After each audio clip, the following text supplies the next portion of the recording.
In the annals of American history, few events resonate with the same intensity as Custer's last stand at the Battle of the Little Bighorn. This clash, which unfolded on June 25, 1876, was not merely a military engagement. It was a profound moment of cultural collision where the valor of Native American warriors met the ambition of U.S. expansionism. Through the eyes of White Bull, a courageous Lakota warrior, we gain an unparalleled perspective on the chaos, bravery, and sheer terror that marked this legendary battle. As bullets flew and lives were lost, White Bull's account reveals not just the struggle for survival, but also the deep-rooted spirit of resistance that characterized Indigenous peoples in their fight against overwhelming odds. Prepare to embark on a journey into a pivotal moment in history, where every detail recounts not just a battle lost, but a legacy forged in courage and sacrifice. But before we begin, be sure to like and subscribe to our channel to support our community. The Sans Arcs was where White Bull and his wife, Holy Lodge, lived together in their camp. She belonged to the Sans Arc tribe, which is why White Bull was there with her. His lodge was located on the north side of their camp circle, and the lodges next to his belonged to relatives who were close to them. Holy Lodge's father was named Iron Whiteman, a respected figure among their people. One morning, White Bull woke up just before dawn and took his father-in-law's horses into the nearby breaks. There were 40 horses altogether, with 18 of them belonging to White Bull. Out of those 18, 5 were running horses, 4 mares and 1 mule, and the rest were geldings. He led them north along the river, about half a mile from camp. After watching the horses for a while and making sure they were safe, he returned home for breakfast. After enjoying a hearty meal with his family, he went back to check on the horses again, bringing along his gun and 2 cartridge belts for protection. White Bull was trying to round up his horses that were on the west side of the river, which were about 125 yards away from the water. While he was watching over the horses closely, he suddenly heard a man shouting from upstream. Curious and concerned, he went up the river toward where the Hunkpapas were gathered, and there was Sitting Bull among them. They seemed to be preparing for something important or possibly dangerous, so White Bull decided it was best to start moving his horses home. He managed to catch one of his running horses, but then heard gunfire erupt nearby and saw women running and yelling in fear as they got ready to escape from danger. His father, Makes Room, was positioned on the north side of the Hunkpapa camp, while Sitting Bull was on the south side. When soldiers arrived at the river crossing, they were spotted by the Sioux warriors who were keeping watch. By the time they crossed over, most of the horses had already been captured by the soldiers, and White Bull found himself at the Hunkpapa camp, trying to assess what was happening around him. He was riding a strong bay horse and carried a Winchester rifle for protection. When he reached Sitting Bull's area, he saw that his 2 brothers were also present there. Sitting Bull shouted urgently to everyone around him, "Get busy and do something." The first shots fired by the soldiers went through some teepees without injuring anyone. However, 3 bears was shot down near where White Bull was standing. When White Bull heard shouting coming from across the river, he learned that a boy named Deeds had been killed about 3 miles away from their camp. Deeds' father was Brown Arse. After 3 bears fell to gunfire, Dog with Horns also suffered a fatal injury in this chaotic situation. There were many people gathered together during this tense time as fear spread through the camp. White Bull wasn't entirely sure, but thought that 3 Indian scouts took off with about 10 horses during all this confusion and chaos. Chased by Owl was killed in this conflict as well. White Bull himself faced great danger. He was shot by a scout, while 3 bears and Dog with Horns also lost their lives during this violent encounter. A Cheyenne warrior died next in this battle as well, followed by another warrior named White Eagle, who also lost his life during this encounter. The soldier who shot those 2 Indians was named Buffalo Cloud. The Sioux managed to capture one horse first before going after him. However, as they did so, 2 Sioux warriors named White Eagle and Elk Stands on Hilltop were killed in return fire. They didn't know who had killed the Ree soldier who shot elk stands on Hilltop. However, that Ree soldier met his end soon after. Some of the white soldiers fired their weapons from horseback during this fight. When they shot at the Sioux and pushed them back a bit momentarily, they set up a flag in their position as a sign of strength. White Bull called out that any brave man could take that flag for themselves. However, no one dared to go for it despite his encouragement. A few minutes later, soldiers came back and picked it up again without any resistance from those around them. The soldiers got as close to camp as from here to a store before fleeing. These soldiers were not part of Custer's group, but instead belonged to another unit entirely. As they dismounted and planted their flag down while preparing for an attack from Sioux warriors who were ready to chase them down if needed, some soldiers took off running away from danger. There were about 3 soldiers who couldn't cross back over the river and ran down along its west side, while White Bull chased them until their leaders finally stopped their retreat. White Bull did not manage to kill anyone during the fight, but he really wanted to take down a soldier on a gray horse. Unfortunately, he couldn't hit him. After they stopped chasing 3 soldiers, they rested for a bit. Custer was approaching, so they took a moment to rest their horses before moving toward Custer's position, where they shot 2 of his men before the army could stop them.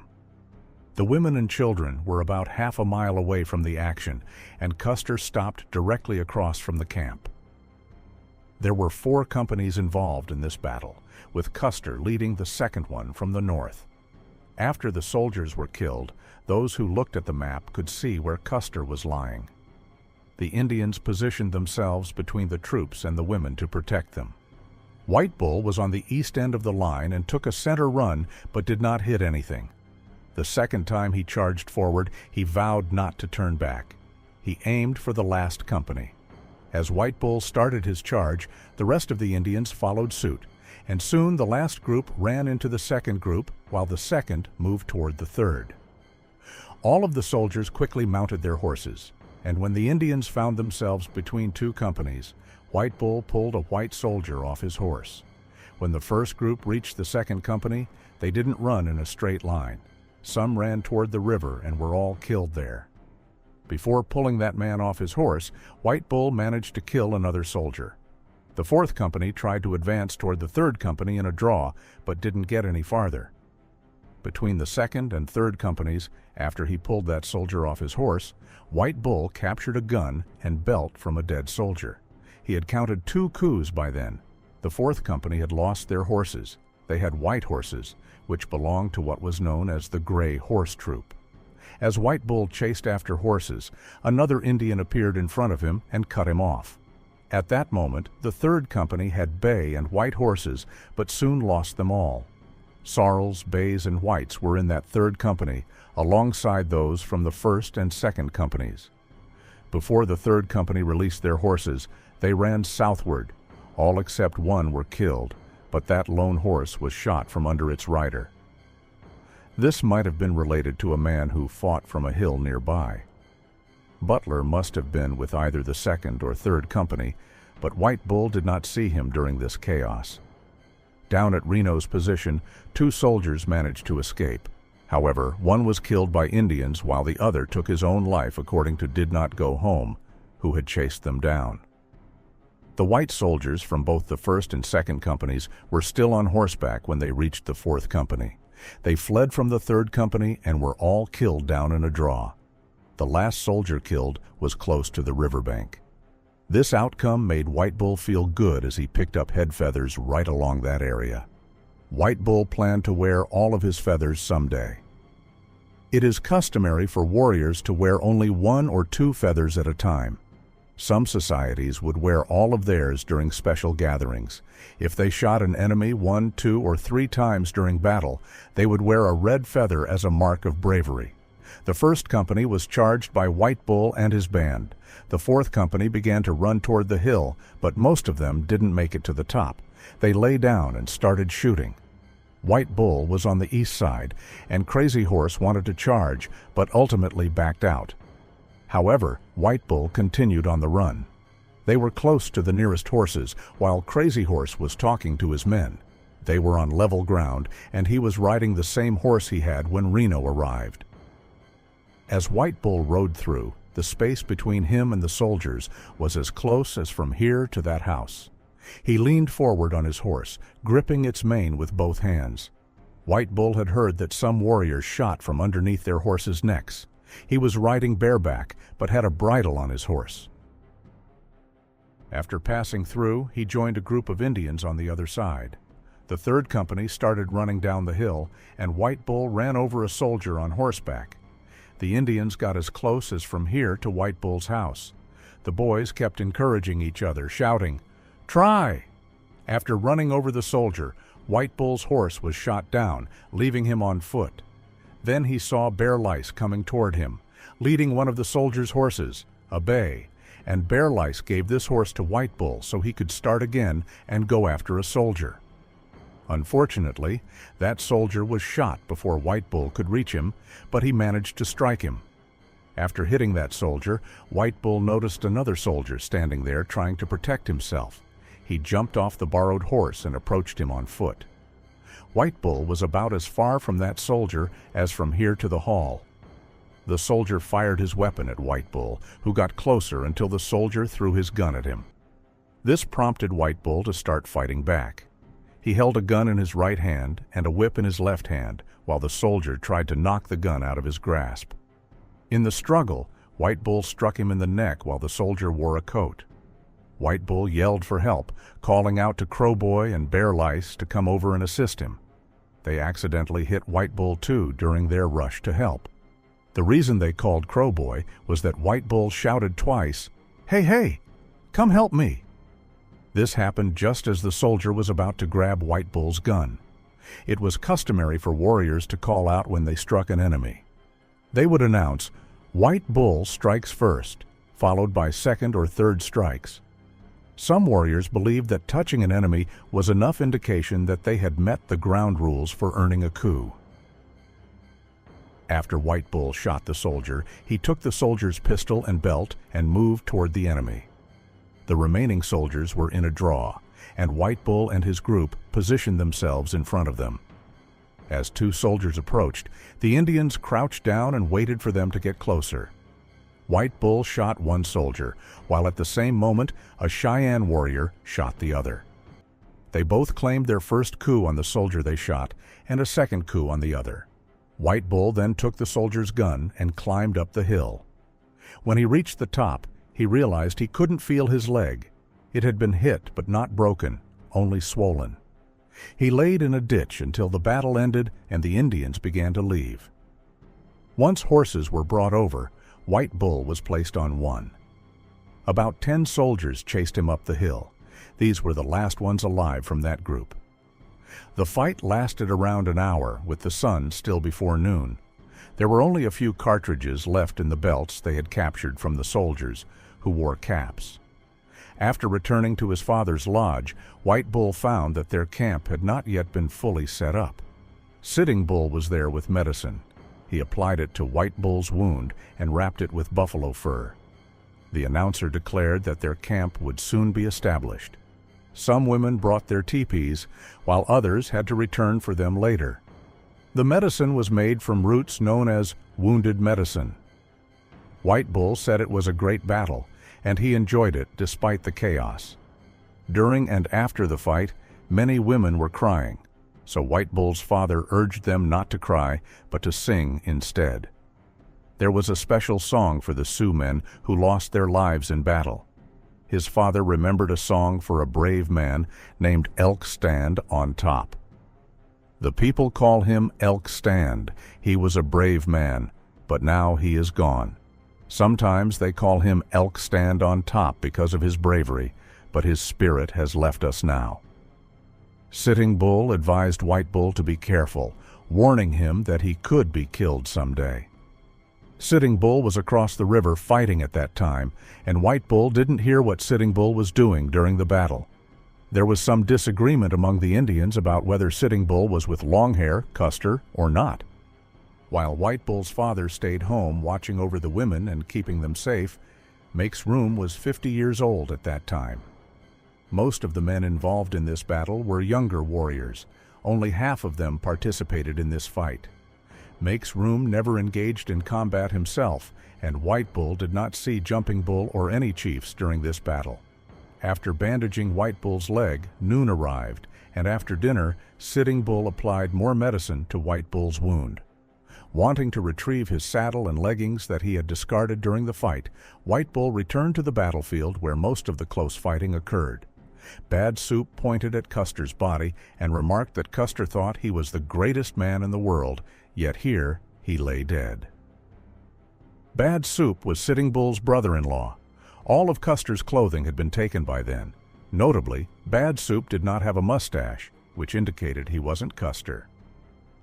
White Bull retrieved his saddle and leggings along with 2 pairs of soldiers' pants from the battlefield. He washed them in the river before bringing them back home to his father. Although White Bull did not witness anyone mutilating dead soldiers, he suspected that some parents of fallen Indians might have gone up there to do so. These are the names of the deceased Indians from the Custer fight: Bear with Horns, Sans Arc Lone Dog, Sans Arc Elk Bear, Sans Arc Cloudman, Sans Arc Kill Him, Sans Arc Rectum, Hunk Papa Many Lice, Oglala Redface, Hunk Papa Bad Light Hair, Oglala Hawkman, Hunk Papa Young Skunk, Oglala Left-Handed, Cheyenne, son of Ice Bear, nephew of Kate Bighead, owns Red Horse, Cheyenne Flying By, Cheyenne Hair People Band, Bearded Man, the Cheyenne War Chief Lame White Man, Cheyenne. He made a bold charge and was killed by soldiers right there on the battlefield. The Sioux thought he was an Indian scout and scalped him. Later, they realized their mistake. It was Little Crow, brother of Chief Hump, who ended up with the scalp. Black Coyote, Cheyenne Swift Cloud, Cheyenne. The following 2 men were killed by the pack train on the bluffs: Dog Backbone, Minneconjou. He was shot just a couple of steps in front of White Bull. Long Road, Sans Arc. These are the ones killed down at Reno in the bottom: 3 Bear, Minneconjou. Dog with Horns, Minneconjou. Chase by Owl, 2 Kettle. Swift Bear, Hunk Papa. White Bull, Hunk Papa. White Eagle, Oglala. Elk Stand on Top, Sans Arc. A Cheyenne warrior whose name is unknown. All of them were brought to camp and placed in a large teepee that served as a temporary resting place for the fallen. Some were buried in different locations nearby. They did not take their dead with them to the White Mountains.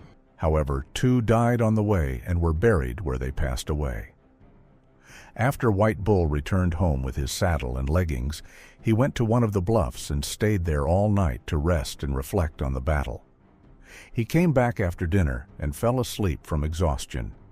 His father woke him up to tell him that something significant was about to happen. So White Bull went over to a hill where some other men were gathered. They informed him that a scout had reported soldiers were coming their way. White Bull, along with Wounded Lice and another man, set out to scout ahead and spotted a soldier who quickly ran away upon seeing them. They then found more soldiers on the west side of the river, about 9 miles north of where the fight had taken place. These were horse soldiers, and White Bull did not see any more after that. They rested for a while and watched the soldiers without alarming anyone nearby. Then they spotted some horses grazing peacefully in the distance. Leading the charge forward, White Bull and his group managed to capture about 30 horses in total. They traveled a short distance before encountering another group of Indians who were moving quickly because soldiers were approaching. They were camping at the site where they had held their Sundance ceremony earlier. The Indians asked how many soldiers there were in total, and White Bull replied that there weren't as many as they had just killed during the battle. The Indians returned to camp with the 30 horses because the soldiers did not shoot at them. Their horses were out of range from camp. After 3 men returned to camp with the horses they had captured, they discovered that their camp had moved on without them. They divided up the horses just as sundown approached. White Bull tracked his camp down and found some food around an abandoned tent site before continuing until he located his camp around dark. He heard his father singing a song. "White Bull, whenever there are many people watching you, you do something brave, and I really like you." The soldiers weren't marching. Their horses didn't have shoes on them at that time. Before reaching home safely, White Bull encountered some men who asked him for a horse. However, he told them to find one for themselves instead. White Bull achieved 7 coups during the battle, with each coup counted when a horse hit a man. Here are the details of White Bull's coups. First, he observed someone shoot a soldier, and as he reached the fallen soldier, he dismounted and counted coup, taking his pistol and cartridges while the Indians continued their charge. He then encountered a soldier on a tired horse who was trying to get his rifle ready to shoot White Bull. Instead, White Bull counted coup by dragging him off his horse. In another instance, he saw a soldier on foot pointing his gun in all directions. After someone shot that soldier, White Bull ran up and counted coup. There was another soldier on foot who was aiming his gun at the Indians. White Bull managed to ride him down and counted coup. For his 5th coup, White Bull faced a soldier on foot who aimed at him but did not fire. As White Bull got closer, the soldier threw his gun at him. They wrestled for a while, with White Bull eventually getting on top and hitting the soldier on the head. The soldier tried to take White Bull's gun from his left hand, but nearly succeeded. In response, White Bull struck him in the face with his whip, causing the soldier to let go. The soldier then retaliated with punches, hitting White Bull on the jaw and shoulder before grabbing his hair and attempting to bite his nose. Throughout this struggle, White Bull yelled continuously to intimidate the soldier. After hitting him several times on the head, he pushed him over, took his gun and cartridge belt, and counted coup. The soldier remained silent during this encounter, which made White Bull fear that he might not gain the upper hand. Thus, he yelled persistently to scare him. For the last 2 coups, a group of soldiers on foot came into a draw where White Bull and another Indian were ahead. They dismounted and fought against the soldiers as they approached. They jumped into the draw to take guns from them. More soldiers arrived, prompting the 2 Indians to roll out of the stream bed and escape while counting coup twice. I hope this first-hand account gives you a new perspective on the Battle of Little Bighorn and the Great Sioux War of 1876. Stay tuned for more videos like this. I hope to bring you more first-hand accounts of different battles, so have a great day, and I'll see you next time.